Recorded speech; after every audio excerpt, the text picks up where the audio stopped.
ની જરૂર નથી। હવે તમે ઘરે બેઠા જ તમારા મોબાઈલમાં જ સરળતાથી ઈ-કેવાયસી કરી શકો છો।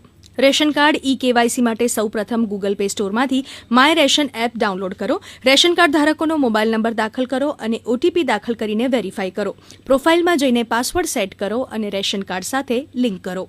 હોમ પેજ પર જાઓ અને આધાર ઈ-કેવાયસી ઓપ્શન પસંદ કરો। એક નવી વિન્ડો ખુલશે જેમાં આધાર ફેસ રીડર એપ્લિકેશનની લિંક મળશે।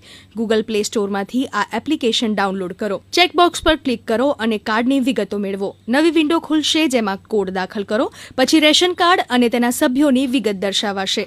એક નવો વિન્ડો ખુલી જશે જેમાં દર્શાવાશે કે ઈ-કેવાયસી થયેલું છે કે નહીં। જે નામ સામે નો દેખાય તે નામને ઈ-કેવાયસી માટે પસંદ કરો। નવી વિન્ડો ખુલી જશે। ત્યાં ચેકબોક્સ પર ક્લિક કરીને ઓટીપી જનરેટ કરો અને વેરીફાઈ કરો। આધાર ફેસ રીડર એપ્લિકેશન ઓપન થશે। જે વ્યક્તિનું વેરીફાઈ કરવાનું છે તેની સેલ્ફી લો। આ સેલ્ફી લીલી સીમાની અંદર હોવી જોઈએ જ્યાં આંખ ખુલ્લી રાખવી જરૂરી છે। ઈ-કેવાયસી સફળતાપૂર્વક થશે અને તમે સબમિટ પર ક્લિક કરો। હવે તમને સક્સેસફુલ મેસેજ મળશે। આ રીતે તમારું રેશન કાર્ડ ઈ-કેવાયસી સફળતાપૂર્વક પૂર્ણ થઈ જશે। રેશન કાર્ડ સાથે આધાર કાર્ડ ઈ-કેવાયસી કરતી વખતે